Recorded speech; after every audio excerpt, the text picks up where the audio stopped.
We have a big show today, ladies and gentlemen, a packed house. Mickayla Perdue is joining us off the top of the show. Horizon Player of the Year, Arizona guard transfer. We also have Justin Spears, Arizona Wildcats aficionado, joining us here. Ever heard of him? At about the half-hour mark. I'm not going to take up any more of your time. It's the AZ Wildcats Podcast. We'll be right back. Don't go anywhere. 30 seconds.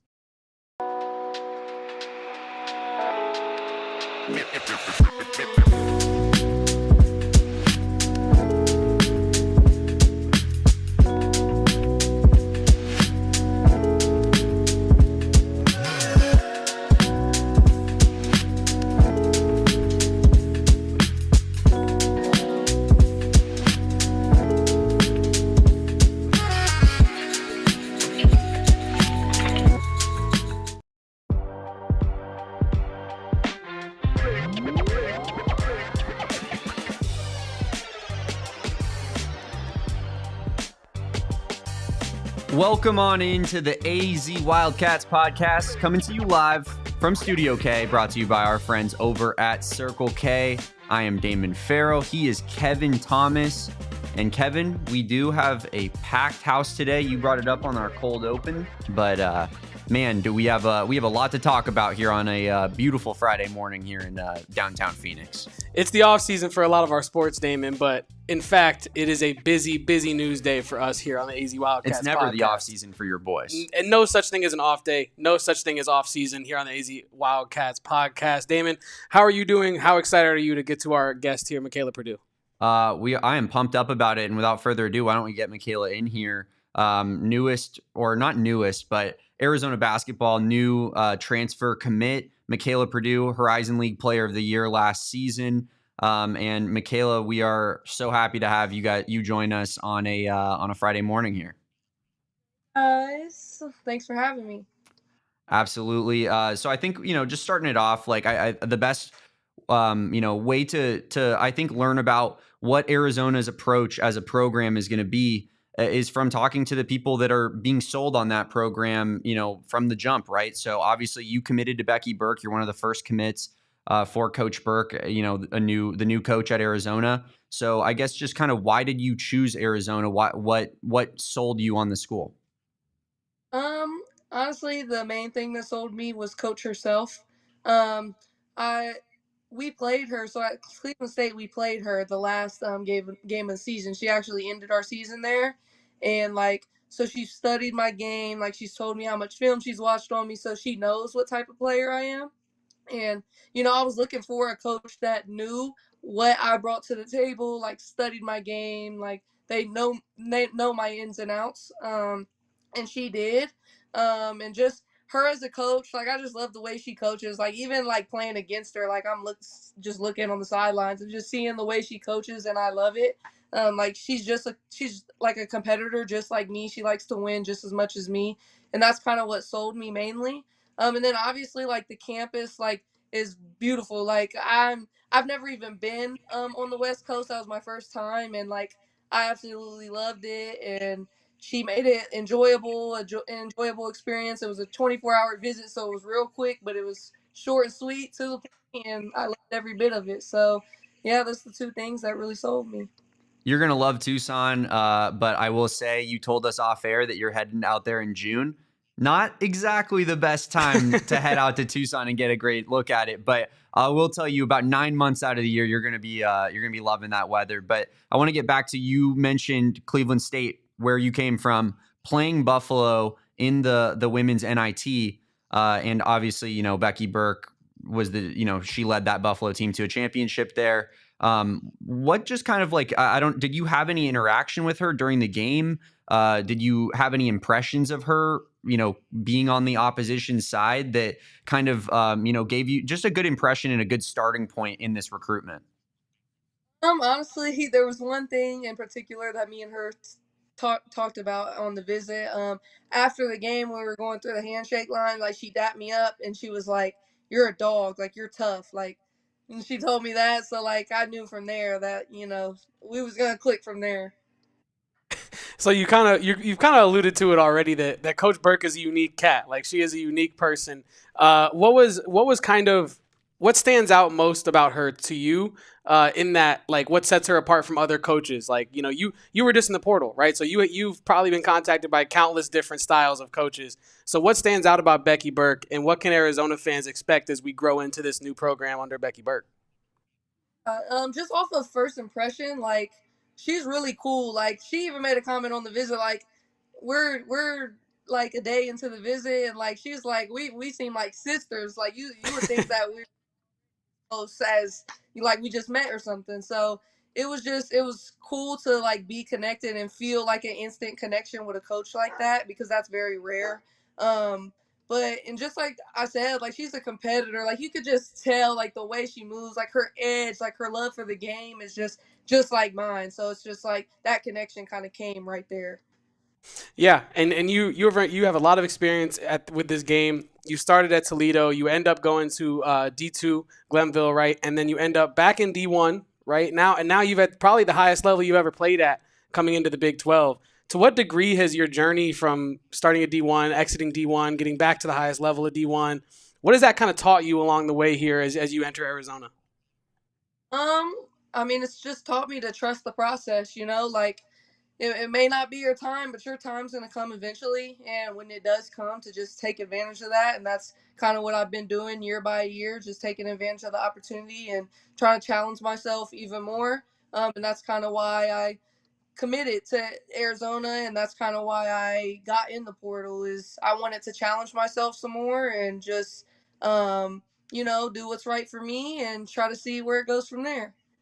Yeah, I want to stay right there with the Big 12. Obviously, it is going to be a jump up in competition, and it's one of the better women's basketball conferences in the country. You have teams like TCU and Iowa State, really good squads in this conference. So just kind of what do you expect joining the Big 12 and playing, those high caliber teams? Yeah, I expect, just a lot of competitors, obviously. I expect like fast paced tempo. I know that's what we want to bring to, is just fast paced tempo, get up and down. I heard y'all's last show, and it was like you were talking about just what the fans want to see, like y'all are just as important, and like want to put on a show. And I think that fast pace, like getting the ball up and down, is going to be that, and that's going to be what the fans want to see. And I think that's what you can expect from everyone in the Big 12. And then also just the length and just that stuff's definitely different at this level. So a lot of training and skill work's going to go into that, just trying to maneuver around that. But yeah, it's going to be fun to watch. Yeah, we're pumped up about it. How does your game kind of mold into that? Like how are you? How do you fit into that kind of up tempo, fast paced style? Stylistically. Yeah, I mean, first and foremost, like I'm a competitor regardless. Like you're gonna hear me screaming at one, you're gonna hear me, doing little things, like just being competitive, and I love that on and off the court. And my game is like I just like to go out there and do what the team needs me to do, and most of the time that's going to get a bucket or two. Scoring, and I love transition. That's my game. I love transition, and I think that's one of Coach Burke's. That's something she really loved about my game, is that I can put the ball in the hoop and I can get up and down the floor in transition. So hoping to do the same thing here at the Big 12. And you kind of talked about what your biggest strengths are on the court, and you love playing transition basketball. Would you say that? Cause I know that there's a lot of talk about your jump shot. Would you say that your jump shot is your best skill on the court, or what would you say your best individual skill is? Yeah, I mean, my jumper is definitely there. You know, but definitely it's between my jumper and just transition. Like just I'm fast. And a lot of coaches, like even at Cleveland State after games, they would be like, dang, like they would come through the line and be like, you're fast, like you're quick. Like my first step and just my release is so quick, and I think that's gonna be good for me here. Yeah, and then also I talked to you about this a little bit before we went live, but you have a shoulder tattoo with a couple of jerseys and a mamba and things like that, and people on social media are speculating as to what the background behind that tattoo is. So can you speak to, one, what the tattoo is? Two, is it a Gilbert Arenas Agent Zero jersey? And just the backstory behind the tattoo. So the tattoo in general, I'm actually getting more added onto it. But it's two of my jerseys. One's like a high school jersey. My nickname was Mamba 10 there because I played with the number 10 in high school, and they called me Mamba because I loved Kobe. And then the second jersey is the Agent Zero jersey. And when I got to Glenville State, I became number 0. That was my first time being number 0. And it kind of people just started calling me that. Like, people would tag me like Agent Zero, or, like, it's not really his tattoo or like dedicated to him. It's just kind of nicknames that people call me at each school. So I'm going to get like an Arizona one. I'm going to get a Cleveland State one. I'm going to add to it like my journey, basically. How fitting is it that you end up at Arizona after getting the nickname Agent Zero after all these years? I didn't realize it until somebody tweeted that post, and I'm like, oh yeah, like he went here. Yeah. It's just crazy. And then, one of our last questions here, we don't want to keep you for too long today. You've been great. But we were going back through your catalog of games here, and we realized that you played against Caitlyn Clark back in 2023, and you kind of gave her some buckets as well. Like, let's not get it misconstrued. You also hooped that night. Can you talk to us? What do you remember about playing against Caitlyn Clark back in that game in 2023 when you were with Cleveland State? I remember we played. It was the game that we played. It was in her hometown. So it was so packed. It was a sold out game, and it was like when you walk into the arena, first you're seeing the first bowl, and it's like, okay, that's a lot of people, and then you're looking up, and it's like that whole thing's filled. So that was just crazy to me, and everybody's just screaming her name, like signs, everything. But also like, she's good, bro. Like, I'm not, like, she's just good. Like, she could shoot the lights out of it, and she was shooting it from like 2 steps almost to half court, and I'm just like, oh, we played a zone, so it's like I can't go up there. So it's just it was a wild experience, but it was a fun experience that I'll always remember. Yeah, that's absolutely wild, and I can imagine that's one of those things that like not to like fangirl out, but like you're gonna be telling people about that for a long time. Like, I played against Caitlyn Clark, and that was a pretty surreal experience. But Mickayla, we appreciate you taking the time to speak with us. We appreciate you taking the time out of your Friday afternoon, I guess, out there in Ohio, and time to get you out to Tucson pretty soon here, and get you some of the best Mexican food in the country, some great weather, some sun, all of the above that we have in Arizona to share. I can't wait to get out there. Bears down. Bear down, Mickayla. That's Mickayla Perdue, of course, Arizona's newest transfer commit. We appreciate her time today. And Kevin, I think it is time to go to break here. But right after this, we are going to talk about what's going on with Carter Bryant's situation. Is he testing the waters for the NBA draft, as a lot of us expect? What did Tommy Lloyd have to say about that? As well as we're going to talk to our guy, Justin Spears, get some updates regarding spring football and the spring showcase tomorrow, Kevin. So let's do that right after the break here on the AZ Wildcats podcast. But first, let's talk about our friends at Empire Today. Empire Today is the best place to get new flooring. If you haven't heard us talk about it, we have Empire Today flooring in our Studio A studio, and it is beautiful, Kevin. They came in, they gave us the look at the what is it technically called here? The thing where they show you what the flooring is going to look like in your own home. Like the visualizer, yeah. Yeah. It's an unbelievable tool that they have at their disposal, where they can show you what it's going to look like in your home, what the flooring is going to look like before they place it down. So you don't have to go through the process of spending a ton of money on a massive purchase like that and then not liking what your end product ends up being. They came in, they did that for us. We ended up loving it, and we went through with it. And then they've installed it, and it's held up so great in an office full of just absolute savages, disgusting savages like we have here. Empire Today, it's going to give you the highest quality product for the lowest price possible. And with our help, we're going to give you a promo code PHNX for $350 off new flooring. That's visit empiretoday.com/PHNX to get that $350 off. Empire Today, they're going to help you with the hardwood, the tile, the carpet, you name it, any type of flooring. They're going to be the guys to hit up. And they're all over. It's not just in Phoenix. You can hit Empire Today up anywhere in the country. They're a national company, and you can schedule a free in-home estimate today because some things are just better at home, guys. You don't have to go to the big box store. You don't have to go to Home Depot and haul all of that flooring back to you. Empire Today is going to make it real easy peasy. They're going to take care of you. PHNX listeners can receive a $350 discount when using promo code PHNX. Yes, you heard that right. That is $350 off with promo code PHNX. Restrictions apply. Visit EmpireToday/PHNX for full details.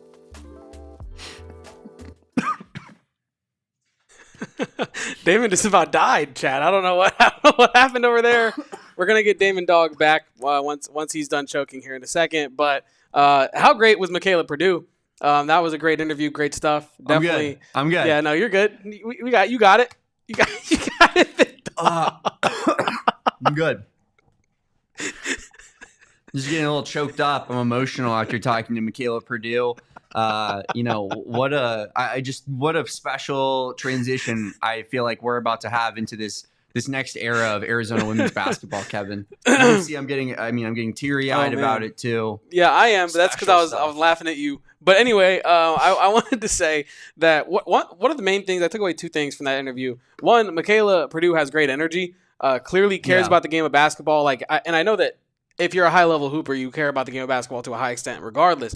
But I'm saying, like, what stood out to her most about Coach Burke was that Burke loves ball. Like, that you are a basketball lifer, and that these are two people that seemingly feel the same way about the game of basketball. This is something they eat, live, and breathe basketball. I think that was very encouraging. I think that her answer to the Big 12 question of kind of, and I don't know how open Burke is about her upcoming game plan or whatnot, but Purdue mentioned they want to run up tempo. Purdue mentioned they want to be fast. They want to get out in transition. That's what Burke loved most about her game. And also, I don't know if y'all peeped, she said she was listening to our show yesterday, and that's where she heard that take. So, let's keep in mind the oracles of this game, Damon and I. But anyway, no, that was great. That was crazy, and I did love to hear that because she brought up our perspective as fans, being like, I heard you guys talking about the entertainment value. Yeah, and wanting to have a little bit more up-tempo, fast-style paced basketball. And I absolutely loved to hear that, Kevin, because I think that that's going to clearly be a point of emphasis for this new program, the new iteration of this program. And as you said, like, just her belief in Coach Burke, I think that seemed like it just seems like Becky Burke has the juice. Is that like, I don't know if it does. And we spoke to this when she got hired. Like, Adia Barnes is not an old woman. Like, Adia Barnes is in her mid 40s, early 40s, something like that.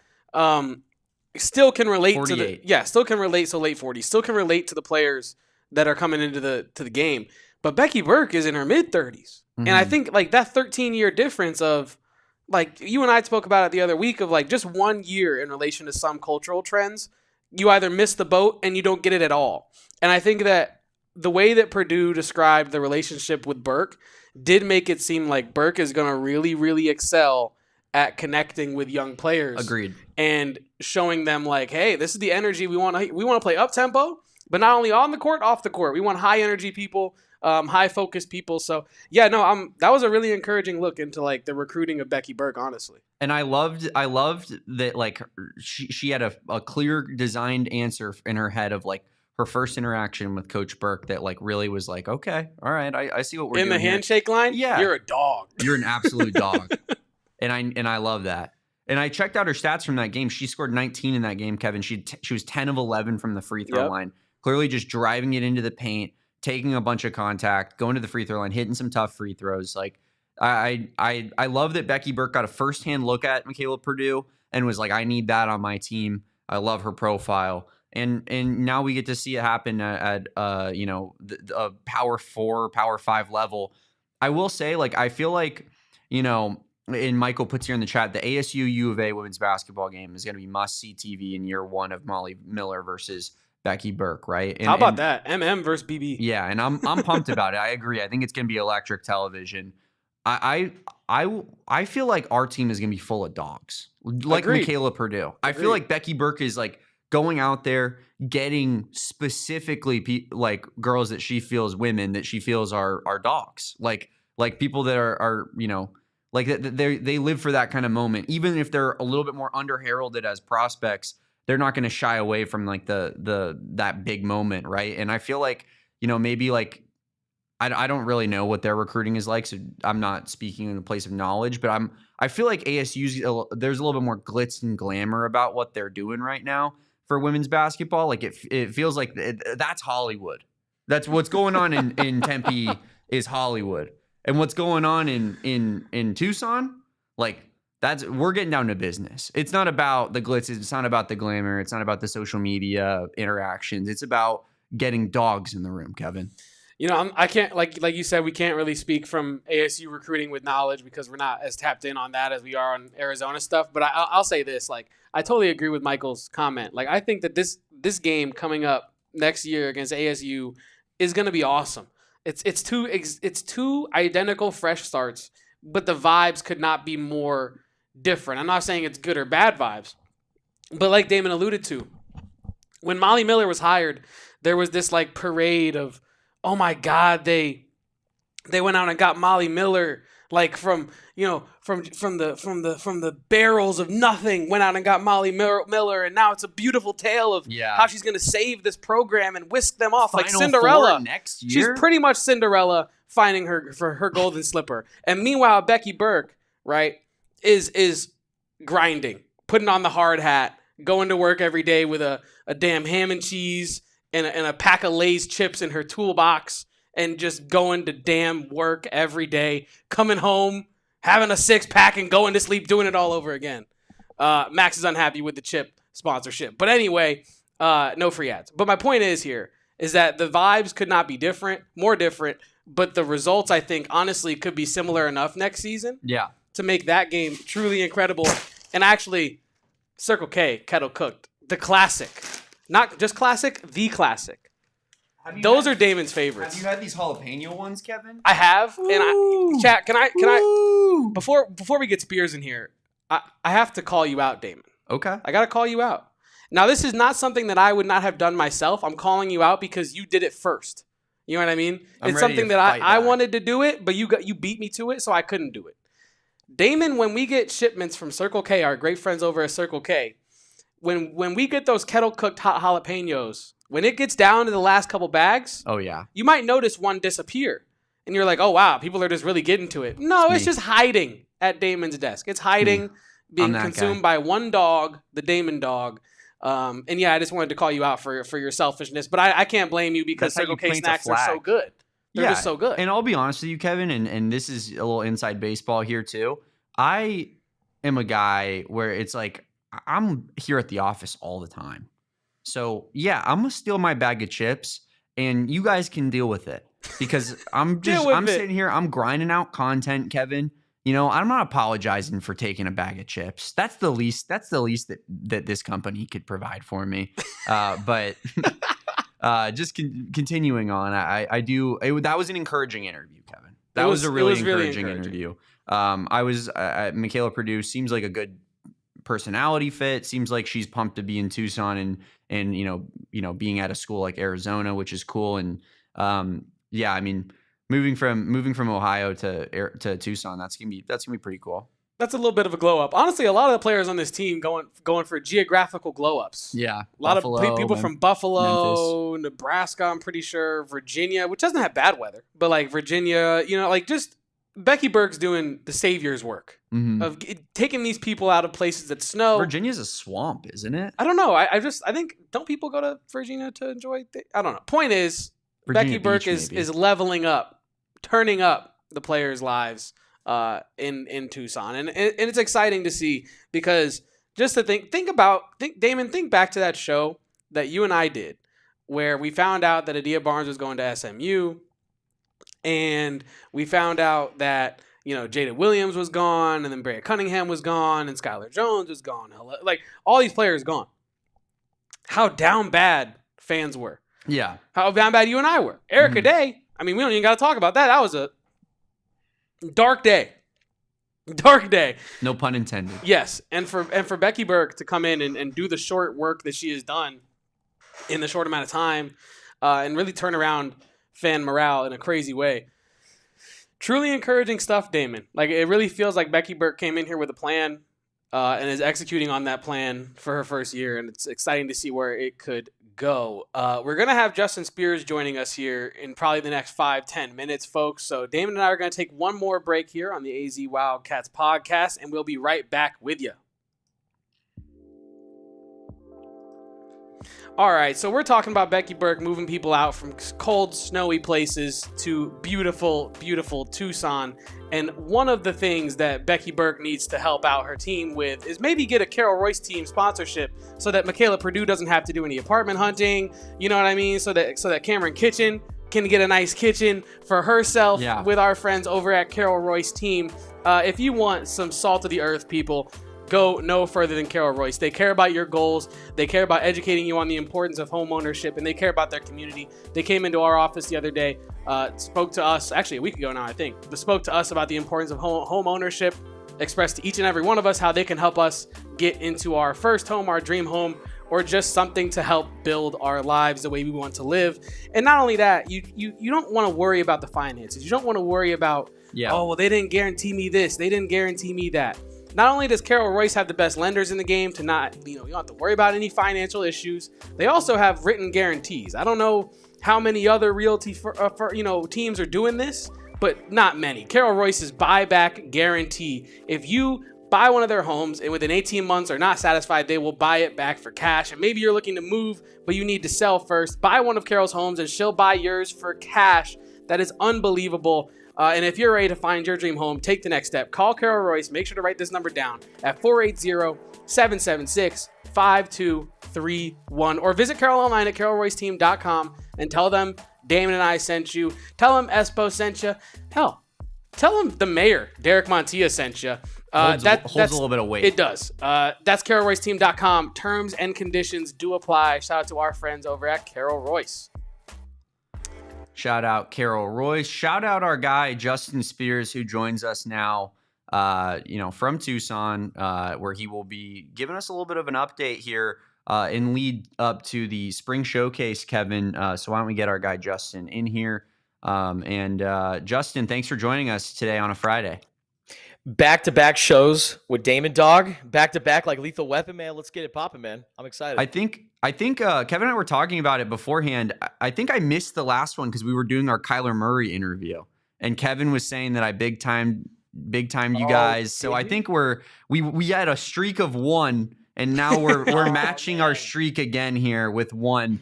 We're gonna try to, you can't make a streak without starting at the beginning. That's how I view it. You got to start somewhere, man. Okay, so now we're at one. Next one. Let's get to back-to-back, Damon. Days since, Damon missed Justin Spears' interview, pull away the calendar here. But, Justin, we are in lead to our spring showcase tomorrow for Arizona football. I believe the event starts at 5 p.m. or 6 p.m. Gates open at 5 p.m. For fans there to attend.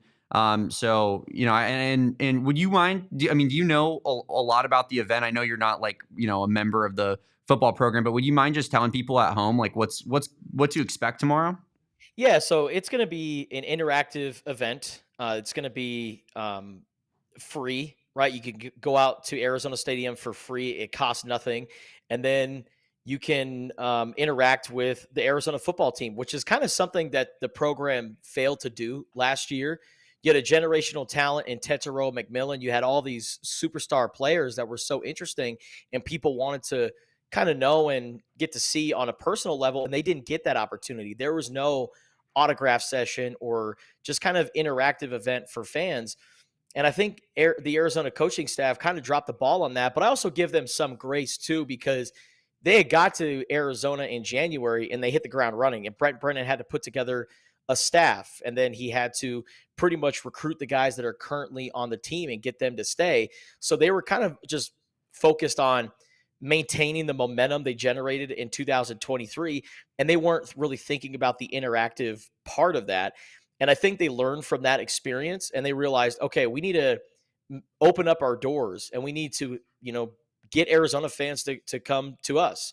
And so I think having this interactive event is definitely a step in the right direction. It's a positive development for Arizona. And I mean, Dame, you know this, being a Tucson guy, I remember growing up on the Mike Stoops era, and I would go to every single spring game because they had autograph sessions. And that's kind of how I became a fan.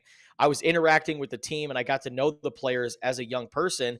And then in the fall, I would go watch them on Saturdays and I would cheer for them and root for them because I was an Arizona fan, but I also like knew these guys because of the 5 minutes I got to spend with them. So I think it's going to be cool for Arizona fans to come out there, and it's going to be different than the spring games in the past. It's not going to be your traditional scrimmage where they split up the team and they play 60 minutes of football and then that's that. There are so many elements that go into this event, and because of revenue sharing and NIL, players, their health is a number one priority. And Arizona wants to make sure that none of their players that they're paying six figures for, pretty handsome amount of money to have them play in the fall. They want to make sure that these guys are available to play in September, October, November. They could care less. They could not care less about, fall or the spring. So they want to make sure that these guys are healthy for the fall. And then here's another part of this weirdness that goes into the spring game. I don't even know if it's weirdness, but just kind of more of like a change. College football is in such a weird state right now, and players tend to ball out in the spring game, and coaches want to make sure that they're not displaying their best talent at the spring game, because guess what? These other schools are going to come in like, hey, this wide receiver, hey, is Arizona treating you well? Because we can, give you some more money and maybe even some more playing time. And there's a lot of these backdoor conversations, and a lot of these conversations obviously deal with agents. So there's so many elements that go into why the spring game is what it is. But you know what? Arizona is actually doing something. There are programs across college football that are not doing anything. They're not even doing a spring game. They're not televising. They're not doing anything. So I think for Arizona, what they wanted to do was say, hey, let's modify it. Let's attract some fans. Let's have them interact with us. They're going to have a beer garden down on the field. They're going to have an Easter egg hunt for kids. They're going to play a movie for the kids that want to stick around afterwards. I think the movie is Cars, which in my opinion is a pretty solid movie. Classic. It is classic, man. Life is highway. And and I think it's going to be a cool event, man. And so, it's going to be different, but I think Arizona fans will definitely like it. Yeah, we're gonna be out there, Justin. Hopefully, we could see you hang out for a quick second. But me and Kevin are headed down. We're gonna be at the spring showcase, and to your point, like it does feel like this staff is putting a much needed emphasis on connecting with the community and just kind of getting that aspect of things ironed out after last season. And in all credit to them, like Kevin and I are going to be down there talking to players and coaches on site. They allowed us to do that, and they've been very accommodating and all of that. So if you guys missed yesterday's show, we announced that we're going to be down there and on site at the stadium for the spring showcase. Going to be unbelievable opportunity, and shout out Brent Brennan and staff for allowing this kind of access, because it did feel like last year things were a little bit more closed doored, and there's a clear point of emphasis to switch things up in that regard and really get the community on their side. No doubt. And this is also a unique transition for Brent Brennan and his staff, because, when they were at San Jose State, some of the obligations that they have to do at Arizona, it wasn't at their old stop. Yeah. So they're learning as they go, and interaction, engagement, that's going to take you a long way in a place like Tucson, Arizona. People in media, people that follow Arizona football, that are fans, they don't want to feel like that program is completely closed off. And as my guy Saul Bookman has often referred to, the ivory towers that is Arizona athletics. They don't want to have that feeling. They want to feel connected. And so I think Brent Brennan, he's kind of doing a dance here. He's like, okay, how do I get our program out there, but how do I make sure my guys are safe? And also, how do I make sure I'm not displaying the goods here? Because I don't want people to come in and poaching our players. And like I said, there's those conversations. College football is in such a weird state right now. But I think being able to have this engaging event with live music, with all the cool events out there, it's going to be kind of like a glorified practice. There's going to be some drills. There's going to be a little bit of live stuff, but it's going to be mostly just kind of a fun way to punctuate the spring football schedule. And it's crazy the state of college football right now that you can't even have a full spring showcase because you're worried about maybe a player getting poached off of your team before the fall season can even come up. But that's neither here nor there. You kind of spoke to how important the fan engagement aspect of all of this is and how specifically interacting with these players as a young person can really make you connect with them. I recently saw your work. You covered the Noah Fafita youth camp a little bit. Can you kind of real quick speak to what Fafita's been able to do within the Tucson community recently? Before I forget, I made this point earlier on my radio show about like coaches being paranoid about the talent that they have on their team. You know, the coach and the water boy who's always like hugging his playbook because he doesn't want the plays to get out. And he's very secretive and just is holding on to that.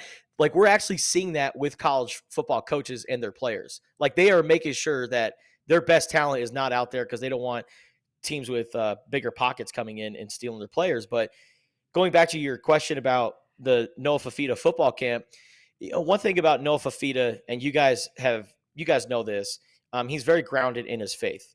When he committed to the University of Arizona, the video was him at a church and him making that announcement. So he is a guy, like I said, is very grounded in his faith. His religion is very important to him.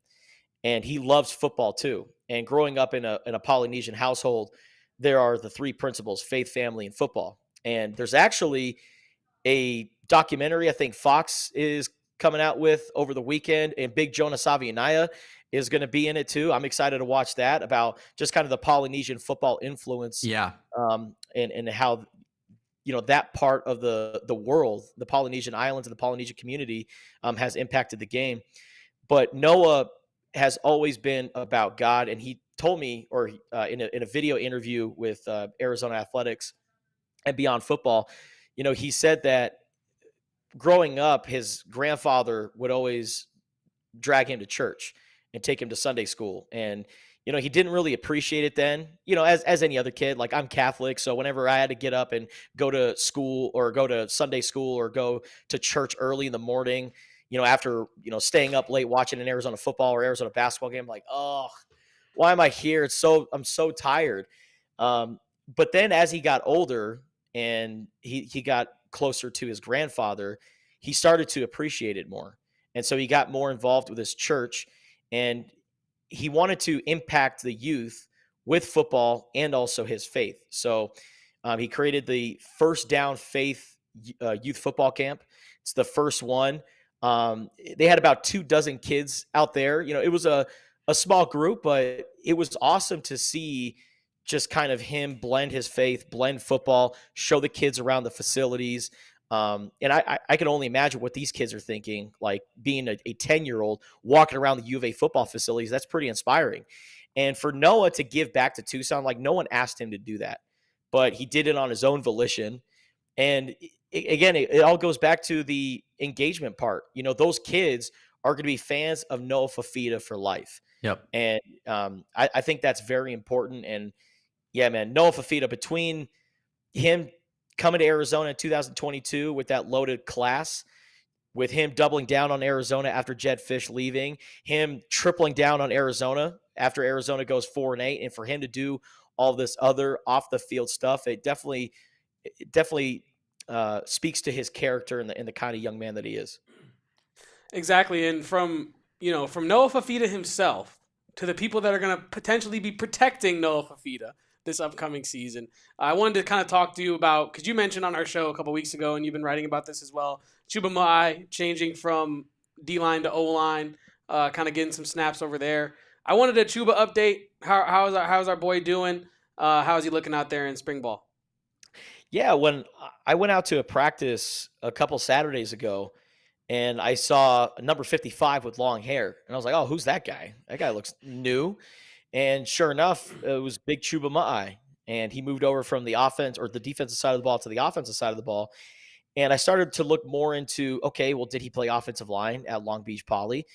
Sure enough, he did. And not only did he play offensive line, but he played center. And I was like, that's interesting. In Arizona, they need a center. They need a guy to replace Josh Baker.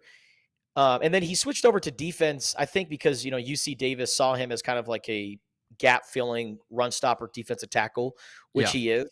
So he played that side of the ball for so many years, comes over to Arizona, is, the Wildcats starting nose tackle until he gets banged up at Kansas State.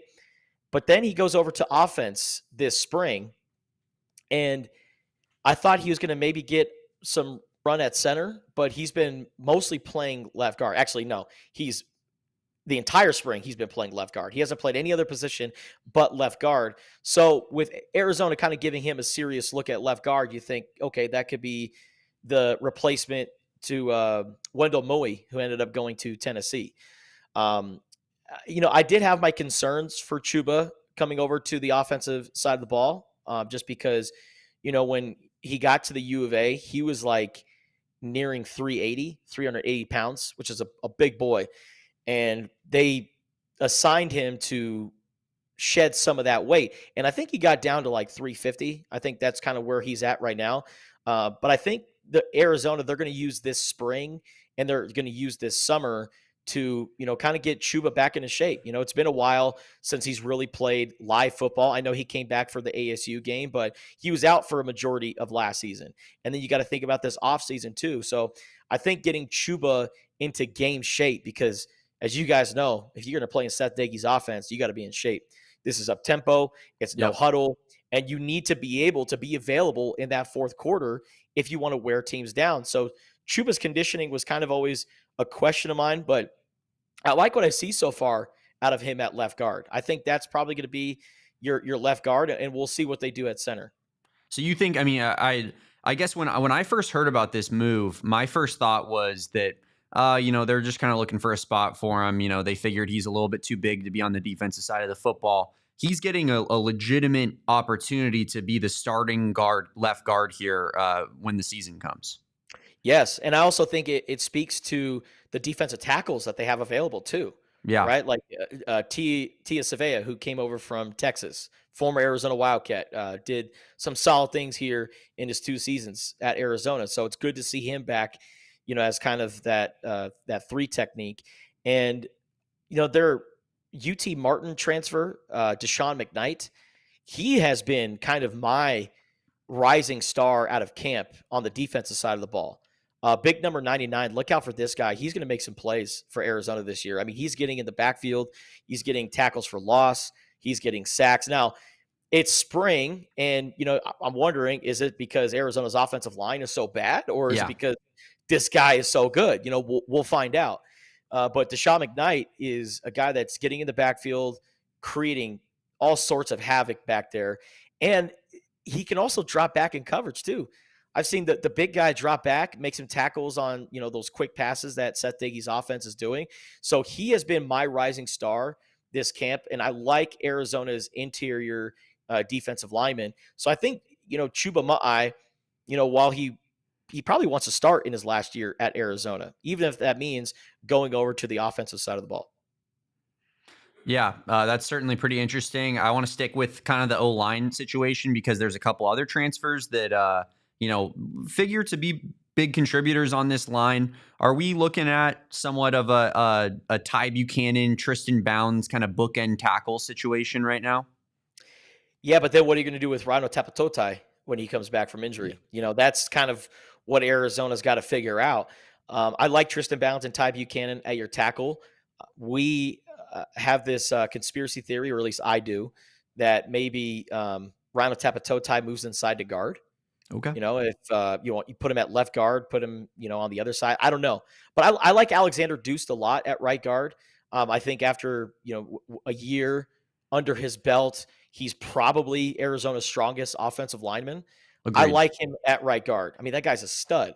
And he's got the frame to be a high-level football player. And he was I think a Pro Football Focus freshman All-American last year. So I like Alexander Deuce a lot at right guard. But, man, it's going to be interesting, because Rhino Tapatotai comes back. I mean, he was kind of settling in as a left tackle last season. He wasn't bad. So do you look at Rhino to play at left tackle and maybe Tristan Bounds at right? What do you do with Ty Buchanan? So maybe you have Ty Buchanan, Tristan Bounds tandem at tackle, and you move Rhino inside. But that's a good problem for Arizona. right? If you're trying to figure out, okay, how do I fit these good offensive linemen in this lineup? I think that's a good sign for Arizona. I do fear, though, in case they get injuries again, who are the guys that are going to come in and help out? I think Arizona still needs to maybe add some depth, but they got a few guys coming in the summer. One way to add depth is through the transfer portal, and there are more and more players entering the portal every day. Like, even people that you wouldn't expect, right? And I saw even you throw your name in the hat, Mr. Justin Spears, the other day, because we have this video of you auditioning to be the new long snapper for the University of Arizona. All right, so I've heard Arizona needs a new long snapper. It's been a while since I've done this, and I don't know how much eligibility I have left, but we'll see if I'm good enough to enter the portal and maybe play at Arizona.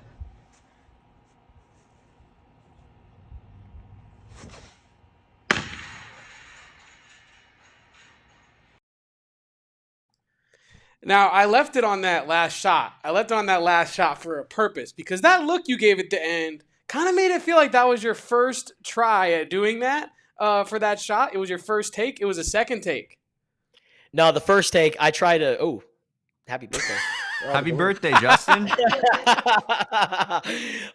So the first take, I put a little too much mustard on it, and it went over the pool gate into the pool. I had to go fish it out. So I was like, okay, just get it to the gate. Don't worry about RPM.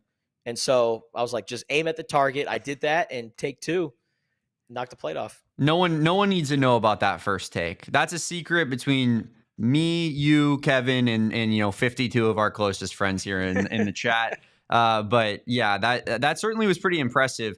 It was the look for me too. Kevin and I were talking about it before the show, and it's like that's the look of a man who's like he knew he was about to do that. Like that was you were not shocked by how accurate your long snap was there. I didn't say it, but in my head I went full Pete Weber, the PBA bowler. Who do you think you are? I am. Yeah, that was pretty sweet. And real quick, I did want to ask about one more thing before we got you out of here. There's a whole lot of new receivers in the room at Arizona this year. What can we kind of expect? How do you think that playing time kind of divvies up, and who are kind of the leaders in the clubhouse for said playing time? Does Chris Hunter, a guy who came on late last season, is he still, kind of held on to that role that he earned? The new guys, you got Chris Hudson, Luke Wysong. Just kind of run through the receivers right now and through camp. Yeah, man, losing a generational receiver like Tetairoa McMillan, it hurts. Like there's probably never going to be another guy like T-Mac that comes and plays at the University of Arizona. That's just the way it is. But collectively, I like this group way more than last year's group. I think, honestly, the speed that they added is really going to help out this team. If you look at some of the receivers that they added via the transfer portal and also at the high school level, all of these guys have track experience. Like that is not a coincidence. I mean, Luke Wysong, Javen Watley, and for all of you Arizona fans out there, he actually goes by Nunu. So if you hear Nunu on a broadcast, just be wary. Like that's his nickname. That's what he goes by. Luke Wysong is, I see our guy Michael here in the chat says he's going to be a dog in the slot. And I agree. I think that the receivers that they added in the portal are really going to make some noise this year. I love how they're kind of doing things by committee. Like there's going to be a rotation of receivers. If I were to take a guess on who's going to be the starting receiving trio, game one, season opener, I'm going to go with Trey Spivey at the X where T-Mac played. I'm going to go with Chris Hunter right there. And then in the slot, I'll probably go with Chris Hudson, the transfer from Washington State. And then outside of that, I mean, Luke Wysong, he's going to get a lot of love this year. Nunu Watley, I tell you what, he's going to take the top off of defense, and he's going to have a lot of explosive plays this year. And then one player that has actually really ascended in the spring that I think is going to be an under the radar player and is going to make some noise this year is Phoenix's very own Brandon Phelps. The guy that set the career receiving yards, career receiving touchdowns, career receptions until, of course, future Washington Husky Desmond Roebuck broke this year. But Brandon Phelps, like if you're talking about from a statistical standpoint, he's got arguably the best receiving career in Arizona high school football history.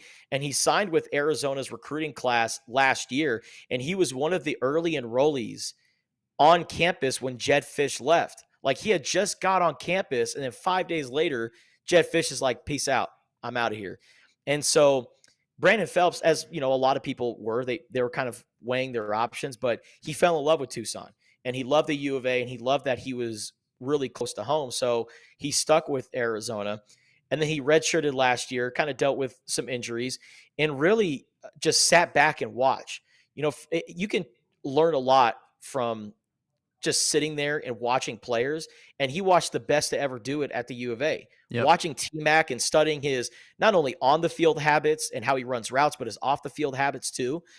Being able to kind of absorb T-Mac's lifestyle, I think really helped out Brandon Phelps. And now he's rising as a player. I mean, he is 6'3", big body, kind of reminds me of Eric Decker, former NFL wide receiver, out there just making plays. Can high point catches, can really jump. And him and Trey Spivey, yes, they may not be at the same level as Tetchereau and McMillan, but those two guys at that X, those big body wide receivers, I think they're going to split those reps, and they're going to be so productive this year. And then you mentioned those wide receivers, like the slot guys that they added in the transfer portal. Like Seth Dagey has said, this is an offense that can have 3 wide receivers go for over 1,000 yards. So they're not going to have a T-Mac, but man, the collection of guys that they have, it's certainly better than last year. And it's going to be a really fun offense. But you got to be able to protect Noah. Protection is key for this offense. But it's an offense that is designed for Noah. It's going to get the ball out of his hands quick. One of my kind of nerdiest stats that I follow on Pro Football Focus is time to throw. Mm-hmm. And Noah Fafita's time to throw was well over 3 seconds this past season, where before, under Jedd Fisch, all of his games, it was under 3 seconds. You got to be able to have that 1, 2, 3, make your read, get the ball out of your hands.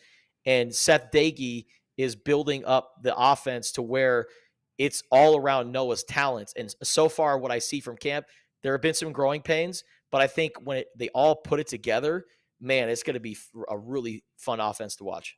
Yeah, it felt like route concepts took way too long to develop last year, especially with an offensive line that was struggling to an extent and not giving Noah a ton of help in terms of time to throw. But I will say, I agree completely regarding the receiving core. Like, it feels like Arizona from last year went from generational receiver and not much else around him to, I feel like we got about 6 guys too deep at the 3 receiver spots that you expect to start that feel pretty good right now, that I feel comfortable with as a collective group. And I go back to, there was a video last week that Arizona Football posted of Luke Wysong making a nasty catch downfield, and then in slow motion pointing at the receiver or the defensive back that he caught the pass over. And it's just stuff like that like, we didn't have a guy like that last year on the roster. But Justin, I know I said I was going to get you out of here on that question, but I do have to ask, you brought up a point that I needed to speak on because you know the guy a little bit better and you've spoken to him plenty of times. There's a narrative out there that Tetchereau McMillan does not love football. And that he, there was obviously the silly video that came out that everybody's putting so much stock into that came out, it was a 3-year-old video from when he was, I believe, 19, and just a whole weird situation. But then you talk about a guy like, Brandon Phelps studying T-Mac, how he handles his business off the field and taking notes on how that guy operates. Can you just speak to T-Mac's ability, or just how he feels about football? I feel like, because I think that people are getting this misconstrued that he's some sort of like off the field problem when no one that's ever known T-Mac has ever had a bad word to say about the guy. Yeah. And Brent Brennan has said on the record in a press conference setting, like, we've had so many meetings, so many mandatory things that players have to be at. And T-Mac was never late, never missed a thing. And I'll never forget when T-Mac had that leg injury last spring, and so many people were like, is he going to opt out of this upcoming season? Because, he's a projected first round pick and he's got this leg injury. Does he want to risk his career? I had national guys, like national college football writers, DMing me like, is T-Mac going to opt out? This is what I've been hearing. And I'm like, wait, what? Like, no, he wants to play at Arizona, kind of going out in his last year, playing with his buddy and quarterback Noah Fafita and being teammates with him. That really mattered to him. His career, his legacy at Arizona, that mattered to him. He wanted to go down as the all-time leader in receiving yards at the University of Arizona. He wanted to be able to add that feather to his cap. He came to Arizona with lofty expectations, and I think individually he smashed all of them. And he is a guy that, like Brent Brennan said, was never on the list, never missed anything. And, he had every opportunity to opt out, and I look back at that Territorial Cup game, right? Arizona was already out of bowl contention. They weren't going to a bowl game. And he was facing serious money as an NFL draft prospect. If he opted out of the Territorial Cup, I wouldn't have faulted him, because It's like, it's essentially like you're playing in a pointless bowl game, right? Like, what's the point? But he went out there and he still played that game. And I think that says a lot about Tetairoa McMillan.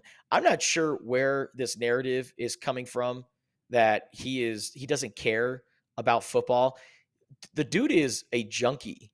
And what's so crazy about T-Mac's work ethic is he's nonchalant about it. He's cool, but like, the dude grinds and he works. Like I said, he's a film junkie.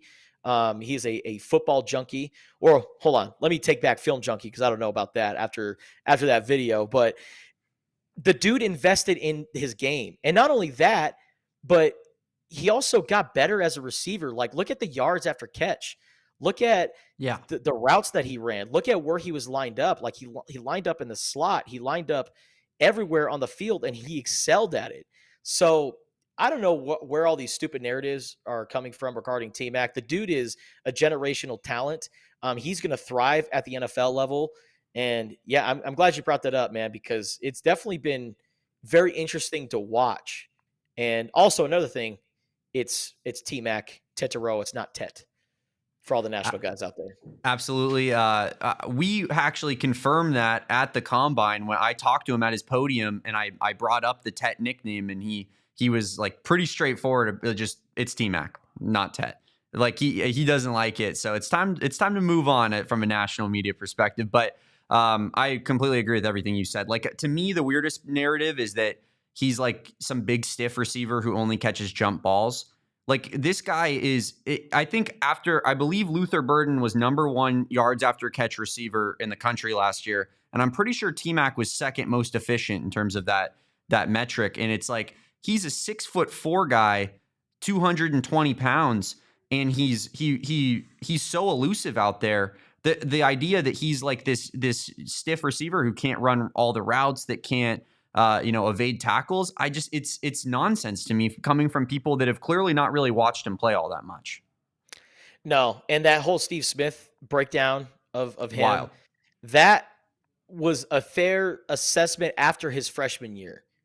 But because as a freshman, that's all he was a high point guy, possession guy. Would make plays jumping up in the air using that volleyball athleticism. But he's grown over the last couple of years into this all-around wide receiver. To me, he is Mike Evans 2.0. He's very Larry Fitzgerald-esque. And I think, if he gets into the right system, the right situation, T-Mac's going to thrive in the NFL. I love the Larry Fitzgerald comp. We'll I think that's like obviously his ceiling. I mean, I'm not saying he's going to be Larry, but like, Larry was such a big receiver, so sure-handed, such a hands catcher, and so good with the ball in his hands. And I feel like T-Mac hits all of those. Maybe not the route runner that Larry was, but I think that's the kind of stuff that NFL coaching can improve upon. But Justin, we appreciate you taking an extended time today to talk to us, and a little bit extra here at the end, unplanned. But I definitely appreciate all your hard work helping us cover spring ball. We'll see you tomorrow out there at the Spring Showcase. And you can follow Justin at Justin E Sports on Twitter. Make sure you throw him a follow. Thanks, Justin. Take care, guys. Well, Kevin, I believe we're hitting a buzzer beater here because we're going into overtime on the AZ Wildcats podcast. So let's do it. And before we get out of here, we do have a couple things that we want to hit on real quick. First off, I want to celebrate Arizona's Territorial Cup W because I do have it confirmed now, Kevin. 11.5 points gets you the W. Arizona women's golf got Arizona's 12th point yesterday in lieu to Arizona's first Big 12 championship in any sport. Women's golf. We are a women's golf school through and through. That is actually not even a question, Kevin. We're actually a women's golf school. Our women's golf team is elite as can be. In Arizona, just another W in the Territorial Cup. That's what we do. I'm sure ASU fans somewhere are screaming at their TVs, what about the football score? Well, buddy, we weren't talking about the football score. We were talking about all of the scores of all of the sports that we played this year. But what about the football? That's all they care about all the time, Kevin. But we're champs. They're not. Indeed. Another year. Insane ending to that one. Obviously, I was not able to catch it live. But it did go to a playoff between Arizona State, Arizona, and I do forget the third school in that playoff there. I think it was Oklahoma State. I do agree. I think it was Oklahoma State as well. But I think Arizona State and Arizona being a part of that final three schools representing the playoff is pretty cool. And then Arizona obviously coming out on top. But yeah, hell of a performance from the women's golf team. One of the best ran programs on campus, without a doubt, bar none. And incredible to see Arizona finally get its first Big 12 championship, regardless of the sport, Damon. I don't care. Like, I know you kind of just referenced it. Like, I don't care, like, which sport it comes in. Like, you want your first one, and you want to announce that you're in the conference. And sure, maybe you would want it to be football. And sure, maybe you'd want it to be basketball, men's or women's, right? Yeah. But it's just happy to see Arizona getting conference titles in any sport that it competes in. That's the goal of each season, is to win the conference, then win in the playoff, however that is for your individual sports. So congratulations to the Arizona women's golf team on that Big 12 championship. Yeah, come from behind as well. And let me say, this is a three-peat, Kevin. That is 3 Territorial Cups in a row that Arizona has taken home in the series victory. So yeah, we're building a bit of a dynasty, if you will, Kevin. But yeah, just another year dominating the Devils. That's what we do here at Arizona. And moving forward, Kevin, I want to talk, and we're gonna hit on Carter Bryant here at the end of the show. Real quick though, I do want to talk about softball getting the W against Texas Tech yesterday, 2-1, Kevin. And 2 more games headed up the rest of the night. We got 5 p.m. tonight, playing number 14 Texas Tech, and then 5:30 on Saturday. So 2 games that could be absolutely pivotal in terms of getting Arizona back in the thick of things in the Big 12. And really, we're just a women's sports school. Our women's sports teams are just unbelievable. True. They're on top. True. Dog. Even the programs like women's basketball that aren't really necessarily at their peak of performance, to say the very least, it's at least exciting. You know, we got Mickayla Perdue on the pod today. We're still working to try to get Becky Burke on the pod. The vibes are high. The vibes are high, and that's what matters. And also, I wanted to shout out to Devin Netz from that game. Just another incredible performance from Netz, as she put up 5 innings pitched in relief, 0 earned runs, 5 strikeouts, 2 RBIs, homered in the first inning. Got the RBIs. Yeah. Unbelievable. Yeah.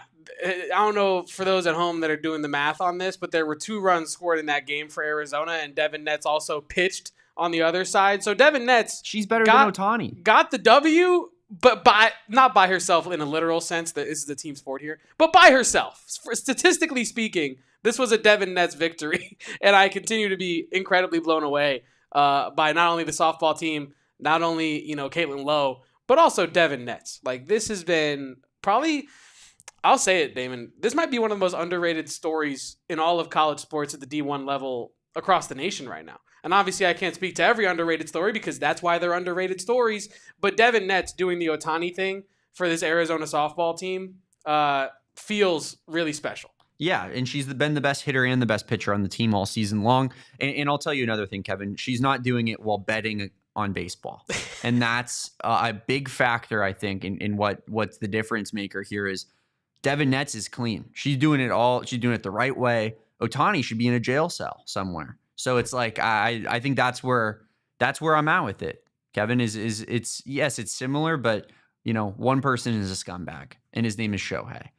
Moving forward, though, make sure you guys go out to the next 2 games support. Could be huge pivotal games in terms of the Big 12 standings. And if Arizona can somehow sweep this series, Kevin, I love the momentum that is built for winning this Big 12 conference. It really feels like Arizona would get the job done there. And being in this conference, like, no offense to other schools in this conference, I'm sure there's some decent ones. ASU's okay this year at softball. Oklahoma State's pretty solid usually, but it really feels like this is a conference we should dominate in softball.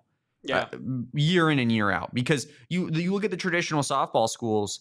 UCLA is obviously no longer in this conference. There were some other really good Pac-12 schools in Stanford, Washington, really, really good schools. Oregon had good teams from time to time. But now in the new era of Arizona softball in the Big 12, there's none of those traditional powers. The teams that were really good in the Big 12, Texas and Oklahoma, they're in the SEC now.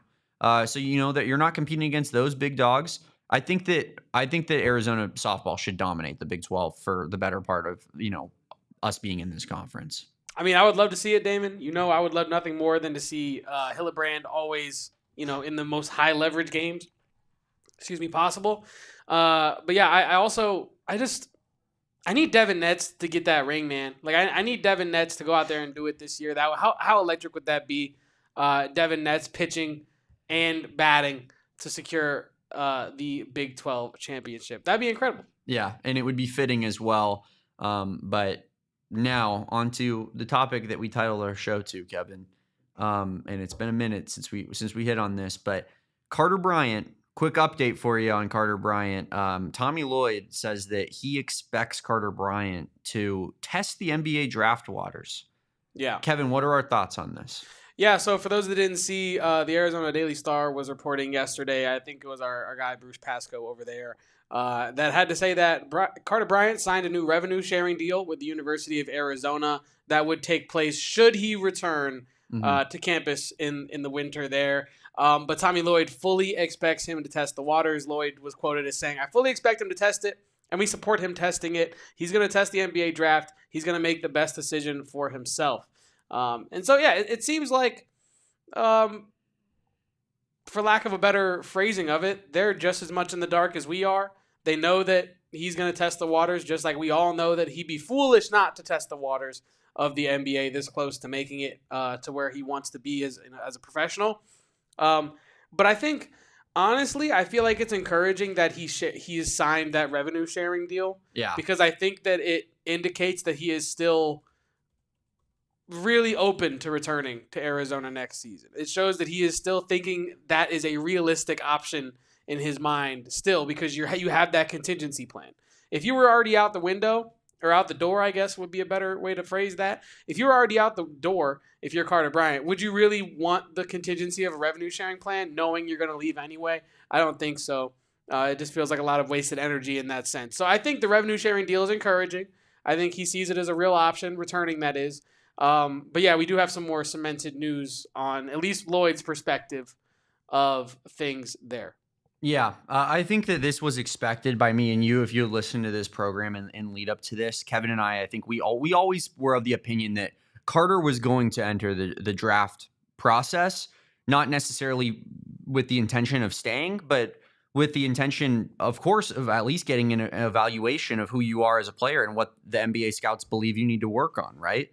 As a guy with, NBA aspirations and kind of on the border of whether or not he should go this year, it would kind of be a disservice to himself in order to not do that. So Carter's going to test the waters like we expected him to. But I do think, as you said, Kevin, it's encouraging that he has a contingency plan for coming back, just because clearly that door is not closed yet. Clearly that is something that he's highly, highly considering. And as we know with Carter, a guy who chose to go to Arizona, play for Tommy Lloyd, come off the bench, be like the seventh man on the team, and prioritize his own development with a coach that he believed in and a program he believed in over playing 35 minutes a game for a crap Syracuse team. Like, I think that this is he made the choice that he felt was best for his long term rather than his short term. And I think, I'm not saying that that's necessarily the case.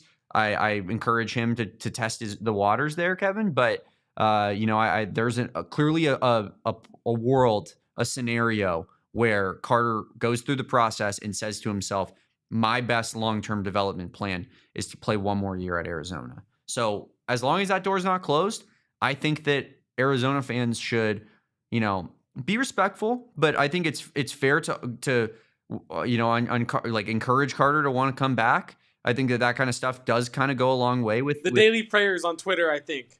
Yeah. Yeah, that's a good route. I think that stuff goes a long way with guys that are, online, a little bit more social media savvy because they see it, right? And don't be like, you better come back. It'd be stupid if you didn't. But just throw them a bear down and just be like, Carter, we'd love to have you back in Tucson for an extra year.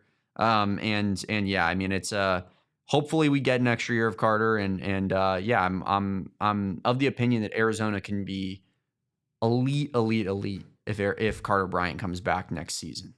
I agree. I also wanted to mention real quick on this topic of testing the NBA draft waters before we get out of here. It was also in that same article from Bruce Pascoe that Tommy Lloyd kind of mentioned in passing that Jaden Bradley would also be testing the NBA draft waters potentially, kind of like how Caleb Love did last year. That is interesting. But it did make me kind of raise my eyebrow as of, we just got that re-signed graphic. Yeah. And again, I think that this is a situation where you're just testing the waters. You don't want to pass up on an opportunity that might actually end up getting you in the NBA if you're Jaden Bradley, just because maybe you don't think that this is the year for that, right? You want to test the waters is my point. You want to find out. Yes, exactly. Figure out what you need to work on. Yes. And then do that. Listen, I'll tell Jaden what he needs to work on. He needs to learn how to head an open three. Fair. Especially with a guy who's a good free throw shooter. Like, he clearly has the ability, shooting touch and ability to get better at that. And he rises to the occasion in the tournament where his 3-point percentage skyrockets. So it's like, I just think in the regular season, he needs to just do that a little bit better. And I think he's an NBA player outside of that because he's got the athleticism for it. Certainly he's got the mentality. And I think he's a really good defender as well. So, but I understand Jaden Bradley doing it. That's an interesting nugget, Kevin, that I didn't see. And I do agree. I think it's similar to a Caleb Love type of situation last year where it's not necessarily, you're not really expecting that to go so positively that he's going to stay in the draft process. You expect him to kind of use it as a tool while he has the ability to do so. But, I also think that, you never know, right? So, we'll see. We'll keep you updated on both of those situations with Jaden Bradley and Carter Bryant. Hopefully both playing in an Arizona uniform next year selfishly, but obviously got to do what's best for them as well. Off the portion I was saying, if we just got the re-sign graphic, I just wanted to, before we left the topic and wrap this up, say this, I'll be damned if I get a damn re-sign graphic for one of the most pivotal foundational players of this next year's team. And then a week later, I'm like, well, they're actually also going to test the NBA draft waters. It might not even matter that they got re-signed. And it kind of goes hand in hand with the conversation that Spears brought up earlier about, hey, all those players you just got in the transfer portal at Arizona football, actually maybe keep them in the cupboards during the spring game because there are other scouts out there waiting to take them off your roster before the season starts. It's unbelievable. And the state of college athletics. I'm becoming fed up. We just got a Jaden Bradley re-sign graphic. And again, go test the NBA draft waters, Jaden Bradley. I'm with you. Like follow your future, chase your dreams. Use it as a tool. Whatever you got to do, do that. I'm not disparaging him from doing that. But what I am saying is the context of the school re-signing him, posting the graphic, and then Bruce Pascoe writing this article where he talks to Tommy Lloyd, and Tommy Lloyd's like, oh yeah, Jaden Bradley's probably also going to test the NBA draft waters. What do you mean? What? So are they going, what? I don't know. How do you walk back the re-signed graphic if he, you get my point here though, right? Yeah. It doesn't make a lot of sense to me because the Carter Bryant graphic hasn't dropped, right? I'm saying that he just signed a revenue sharing deal with Arizona for next year. So is that not him re-signing? Right, so I'm saying no graphic for him, even though he's going to go test the NBA draft waters. You get a graphic for Jaden Bradley, who also might go test the NBA draft. So do you think that's designed though? I think that adheres to kind of the thought process that it is kind of a Caleb Love situation where they expect Jaden Bradley to return, but he's going through this process, and I feel like that may have been communicated. But you're right. I agree. If he does, it's just silly. If that graphic comes out and then he somehow is like, yeah, I'm actually going league, that would be absolutely asinine for them. Insane, man. And I'm glad that they've held off on the Carter one in that regard, right? But that would be ridiculous, and that would be a situation where, and it's not his fault, it's not Jaden Bradley's fault for posting that graphic and whatnot, but that would be maybe even worse, just given that it's from the team account, than the Ephesians Prize Sox situation of posting his jersey for fans to buy a week before declaring. Like, yeah, because you know what? That was malicious. Because that one was malicious. It was. You have the team account coming out and being like, he's back, but he's actually maybe not. He's back, unless in 2 months he gets a nice offer from an NBA team in like the end of the second round. That is egregious, Kevin. I agree with you. And it's weird. Like, I mean, you're 24, I'm 25. Like, we're the old men now. We do this every. I'm already screaming at Cloud. I'm already old man yelling at Cloud. We do this once a week where we're like, what the hell is going on in college athletics? This is ridiculous. I think that's how you know you're getting old. Yeah, we're getting washed. We're becoming unk at the function. We're the unk at the unction. And yeah, no, it's crazy, Damon. But when I did see that from the Arizona Daily Star, it just made me think, like, there's no way we just got that re-sign graphic only for him to, though. Again, like you said, it is the Caleb Love thing where you're pretty much using it as a developmental tool to figure out what you got to iron out to get to the next level. But still very frustrating because I don't know. I guess it's also additionally frustrating because at what point, for football and basketball, at what point does your roster become solidified? Or is it never solidified anymore? And it's kind of like the pros where you're constantly having to re-recruit guys onto your team because, hey, halfway through the year. I think Tommy he operates differently. I think there are other coaches where their roster is way more solidified and they want the sure thing of having people in the building. Whereas we've talked about it, Tommy's more idealistic with his roster construction, where I think he's willing to risk it if it means that he can get the best players possible. And so I think that's where we're looking at for the meantime of all the time for under Tommy Lloyd, Kevin, is I think that we're going to do this dance almost every offseason with players that Tommy's willing to give the opportunity timing wise to, come back / join the NBA. Like, I really do think it's this is just kind of how he operates specifically. I want to know, because Tommy Lloyd's got a good head of hair. You know what I mean? It's maybe not like perfect, but it's a good head of hair. I'd take it at his age. Exactly. Right. Yeah.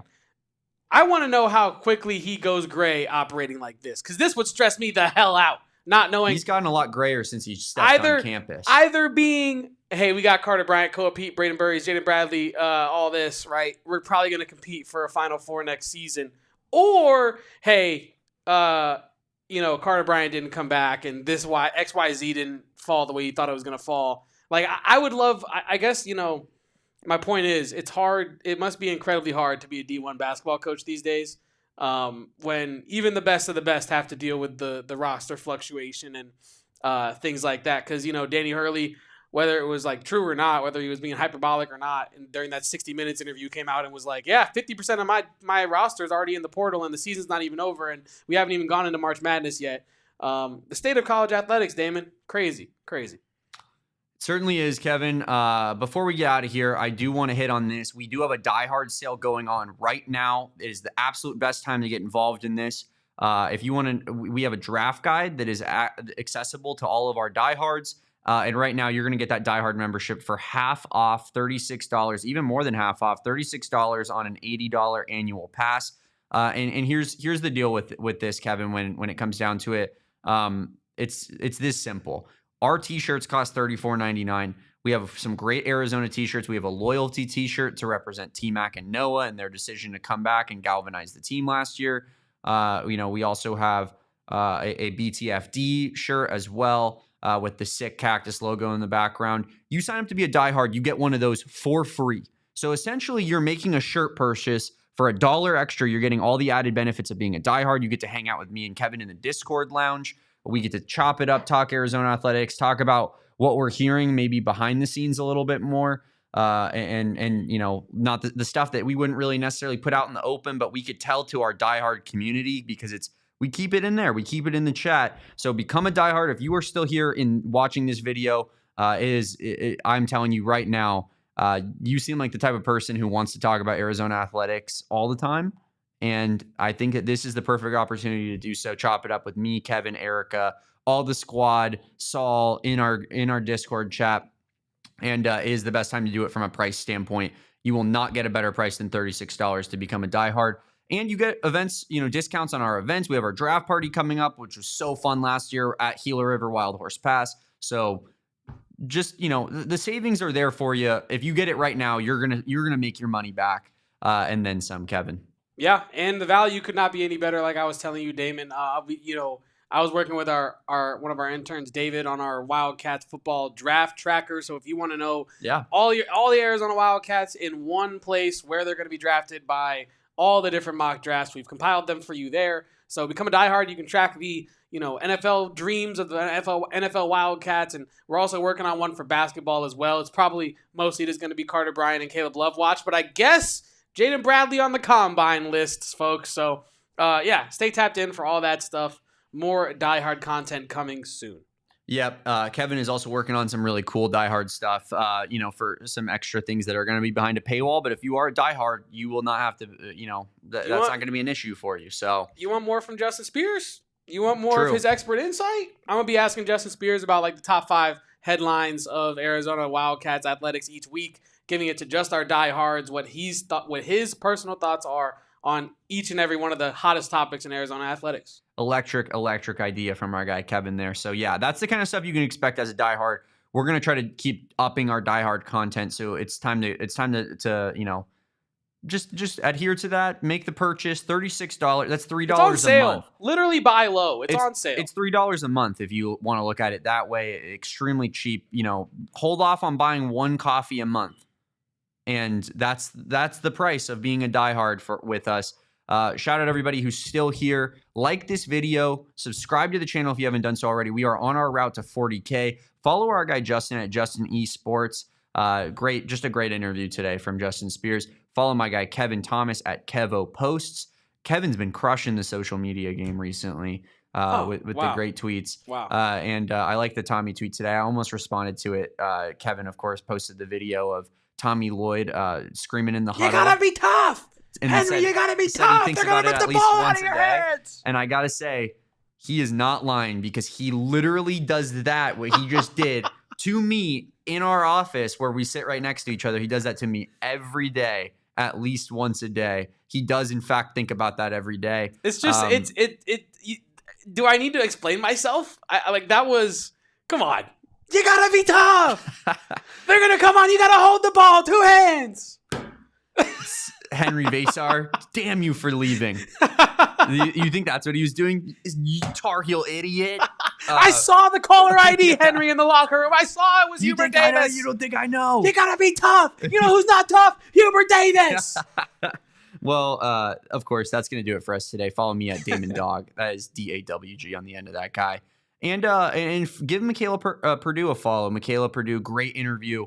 Thank you so much for her time today. We had a great time talking to her, great time talking to Justin. We will be at the Spring Showcase tomorrow. Make sure you guys are locked into our social media, PHNX_Wildcats.